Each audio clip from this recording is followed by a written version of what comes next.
Assalamualaikum warahmatullahi wabarakatuh. Pada hari ini kami akan membincangkan tentang teknologi dalam kehidupan manusia. Jadi, apakah manfaat dan kepentingan teknologi ini yang dapat memberikan manfaat kepada manusia pada masa kini? Oleh itu, kami bertiga, iaitu saya Muhammad Abdul Zulkarnain bin Arsyad. Saya Khairul Jamal bin Zaki. Saya Muhammad Adab Syafzan bin Sukri. Dan kami bertiga akan membincangkan tentang teknologi dalam kehidupan. Pertama sekali, teknologi ini merujuk kepada pengetahuan, perkakasan dan kemahiran yang digunakan untuk mencipta, merancang dan menggunakan perkakasan dan sistem dalam berbagai bidang seperti pembuatan, didikan dan komunikasi serta banyak lagi. Jadi yang pertama kita akan pergi kepada bidang pembuatan dahulu. Jadi saya serahkan kepada Jamil. Jadi saya bincangkan tentang kebaikan teknologi dalam industri pembuatan. Jadi salah satu kebaikannya ialah teknologi ini dia dapat memudahkan lagi kerja manusia dari segi pembiayaan pekerja, dari segi tenaga pekerja dan kos untuk menanggung Perbelanjaan. Untuk gaji pekerja dan sebagainya. Dan selain itu kita ada juga peningkatan dalam productivity. Macam mana Seperti yang kita tahu kalau apabila manusia bekerja dalam satu keadaan yang sangat lama, productivity mereka akan berkurangan mengikut tempoh masa. Semakin lama akan semakin menurun. Tapi bila kita menggunakan teknologi, productivity-nya akan tetap sama dan Konsisten. kualiti dia akan tetap konsisten. Jadi setakat itu dulu. Ada nama?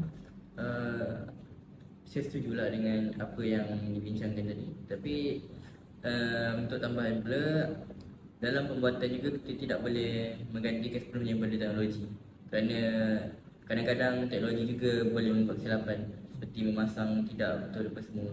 Jadi untuk quality check dihilang di industri pembuatan, kita perlukan tenaga manusia juga. Sebab kadang ada satu ada kekurangan macam kesalahan letak Perlu juga kecerdasan manusia. Kecerdasan manusia untuk software. Selain itu kita boleh juga ada juga kebaikan daripada segi keselamatan. Kalau daripada segi keselamatan, manusia tidak perlu membahayakan diri. Contohnya macam perbuatan macam gergaji, memotong suatu perkara. Teknologi ni akan dapat menjadi suatu Alat untuk keselamatan. Dia lebih tidak membahayakan nyawa manusia. Setujulah dengan apa yang Ada juga dalam mesin gergaji yang bawah potong kayu tu kan. Bila kena tangan tu dia akan terjentak ke bawah kan. dia ada sensor yang ada sensor. boleh detect jari manusia. Jadi itu saya rasa manfaat teknologi dalam industri. Jadi saya nak terangkan pula, nak bincangkan pula tentang teknologi dalam pendidikan. Pada saya, teknologi dalam pendidikan ini bagus kerana dia memberikan akses yang meluas dan tidak terhad kepada pelajar-pelajar serta guru-guru. Kepada pelajar, kita boleh lihat pelajar boleh mempelajari sesuatu yang mereka tidak fahami di sekolah. Mereka boleh merujuk kepada internet dan laman-laman sesawang yang bertauliah dan dipercayai. Jadi pelajar juga dapat meluaskan ilmu pengetahuan mereka, yang bukan sahaja mereka belajar di kelas, malahan mereka boleh belajar di rumah dengan melayari dalam sesawang tersebut. Dan selain itu juga pembelajaran jarak jauh juga boleh dilakukan, seperti yang baru-baru ini kita menghadapi krisis COVID-19.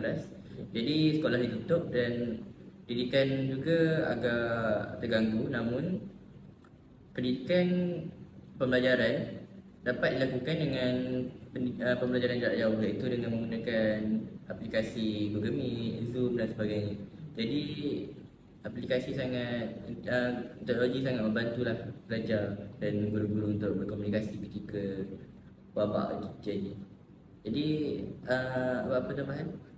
Saya rasa penggunaan teknologi dalam pendidikan juga dapat memberi salah satu impak yang besar dalam penting dalam pendidikan kita. Contohnya dari segi sumber dan maklumat. Teknologi ni dapat bantu kita untuk meluaskan lagi kita punya sumber maklumat dan inovasi. Pelajar dapat lihat banyak-banyak perkara yang baru dan mungkin dapat mengembangkan idea mereka mengikut kreativiti masing-masing. Kita pun ada krisian yang dibuat oleh manusia, iaitu kecerdasan buatan, iaitu ChatGPT atau AI, Artificial Intelligence. Ini adalah satu inovasi yang antara yang terbaiklah di dalam dunia pendidikan ataupun dunia pekerjaan juga, menggunakan kecerdasan buatan ini dalam menolong aktiviti-aktiviti yang mereka lakukan. Balik kepada Khairul Jamil yang kata tadi tentang inovasi, teknologi juga adalah merupakan inovasi yang paling penting dalam kemajuan teknologi. Ini merujuk kepada proses mencipta, mengembangkan atau memperkenalkan idea, produk ataupun maklumat yang baru kepada kita, kepada manusia, yang membawa nilai tambah dalam segala manfaat, segala ciri-ciri dalam kita punya pelakuan seharian. Contohnya dalam inovasi, kita ada yang jenis dalam inovasi yang kreatif. Contohnya sekarang ni kita mempunyai syarikat yang jenama yang popular, yang terkenal, iaitu syarikat Apple. Dia telah membuat inovasi yang sangat luar biasa pada era masuk 2000-an. Mereka telah membuat satu peralatan, satu alat yang di mana satu alat tersebut mempunyai kamera, mempunyai skrin, mempunyai alat komunikasi, iaitu telefon pintar. Dalam telefon pintar tu kita boleh menangkap gambar, menghubungi orang dengan jarak jauh, dan juga melayari internet untuk mengakses laman web seperti YouTube, seperti Facebook dan sebagainya. Ini adalah kemajuan inovasi yang sangat penting dalam perkembangan teknologi pada dunia kita ni. Syarikat Apple juga telah menginovasikan produk mereka dari tahun ke tahun sehingga sekarang, iaitu baru-baru ini dia memperkenalkan iPhone 15, line up barisan kepada iPhone 15. Ia adalah merupakan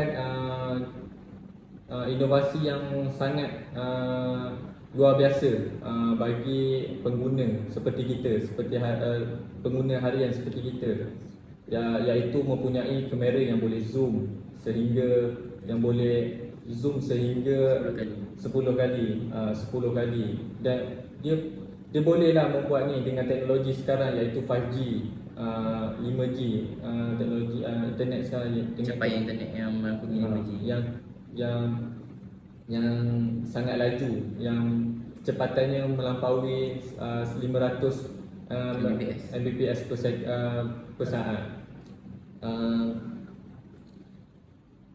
Benarlah bahawa syarikat seperti Apple ini ataupun syarikat-syarikat lain seperti Samsung, seperti syarikat Xiaomi telah membawa inovasi dalam teknologi buatan dalam alat komunikasi kita pada hari ini. Jadi saya setuju, dan untuk perkembangan industri teknologi itu seperti pembuatan telefon pintar juga dapat memberikan manfaat kepada pelajar. Dengan pelajar dapat, bukan sahaja pelajar perlu melayani nama sawang di laptop ataupun komputer, malahan mereka boleh menggunakan telefon pintar di mana-mana saja, bukan sahaja di sekolah, di bilik, di rumah, malahan di mana-mana saja mereka berada, mereka boleh menggunakan akses internet yang ada untuk mengetahui tentang pembelajaran yang mereka belajar di sekolah dan sebagainya. Jadi bagi kreatif dan inovasi dalam pelajar, bagi pelajar yang ingin mencipta satu inovasi serta inovasi yang baru, pelajar juga boleh mengakses internet untuk mencari bahan, untuk menyelidik dan membangunkan projek mereka. Jadi saya rasa ini sangat membantulah kepada pelajar untuk menolong mereka melakukan tugas mereka. Dan Selain itu juga bukan sahaja mereka belajar secara seorang di rumah bila mereka melayani internet, malahan mereka boleh berhubung dengan bukan sahaja rakan, malahan orang-orang luar seperti macam kita di Malaysia, kita boleh berhubung dengan orang Indonesia. Kita boleh berkolaborasi dengan orang luar untuk memperluaskan lagi tentang, bagi contoh, untuk mempelajari bahasa-bahasa luar, bahasa-bahasa asing. Kita boleh mempelajari lagi dengan menggunakan teknologi yang sedia ada. Bagi contoh, kita boleh ambil seperti Omega dan Omega TV. Jadi aplikasi itu dapat memberi manfaat kepada siapa yang ingin belajar bahasa-bahasa ketiga dan bahasa keempat. Betul. Jadi saya rasa itu sahaja dalam pendidikan. Ada tambahan? Saya rasa salah satu isu yang kita dapat tambah dalam kebaikan teknologi ialah bahagian komunikasi manusia. Selain pada tujuan yang saya cakap tadi dalam pendidikan, dia dapat memudahkan pelajar untuk belajar secara jarak jauh. Jadi kita dapat tahu yang bahawa teknologi ni dapat membantu kita untuk berkomunikasi secara maya, Secara terus. walaupun dalam keadaan yang tidak bersemuka. Betul. Kita dapat berjumpa dengan orang luar negara, keluarga kita yang jauh duduk dengan kita. Jadi selain itu kita juga dapat membantu negara kita dalam segi komunikasi berita. Betul. Kita dapat mengenai suatu kemalangan di jalan raya ataupun macam keruntuhan sesuatu pegunungan ke, dapat memberitahu orang-orang di sekeliling kita supaya lebih Kita tak payah menunggu lah daripada kita tak payah menunggu lah surat khabar sehari dapat berita, sehari dapat berita. Ni sekarang ni kita dapat terus. Kita Cari search je. je dekat berita harian ataupun My Metro online ke, kita akan dapat terus. Saya rasa bukan saja untuk menunjukkan berita, malahan kepada, kita ambil contoh kepada pelajar-pelajar sekolah rendah yang tidak pernah keluar daripada kawasan mereka, seperti kawasan perumahan mereka atau daerah mereka, tapi mereka boleh mengetahui tentang dunia luar seperti pelajar di kampung, iaitu di jengka-jengka kan. Mereka tidak tahu bagaimana kehidupan di luar jengka, tentang bagaimana pembangunan di luar jengka. Jadi mereka boleh melihat pembangunan di luar melalui video yang dipaparkan di aplikasi YouTube yang merupakan teknologi video yang memaparkan bagaimana pembangunan, seperti kita ambil contoh di Kuala Lumpur, di Selangor, di Johor Bahru, perbezaan pembangunan yang ada. Jadi mereka boleh memperluaskan lagi tentang pengetahuan mereka tentang bagaimana dunia luar yang berfungsi, bagaimana dunia luar ini wujud pembangunannya.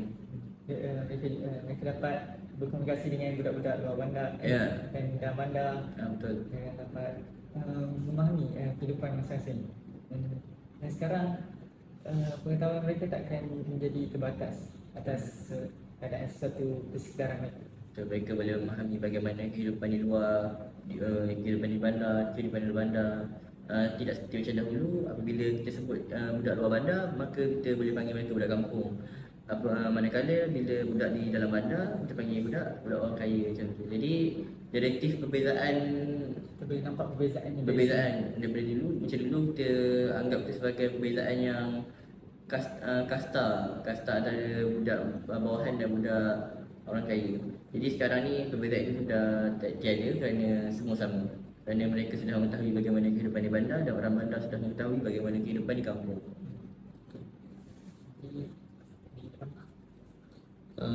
Rujuk kepada dalam bidang pendidikan, kita mau pergi kepada bidang alam sekitar pula.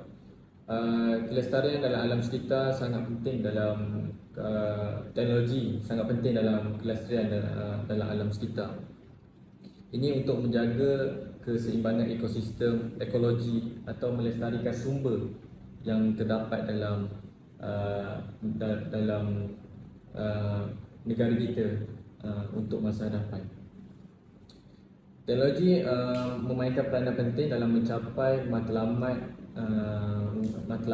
iaitu mendapat alam sekitar yang bersih, alam sekitar yang terjaga dan terpelihara. Dalam konteks alam sekitar ini, kita telah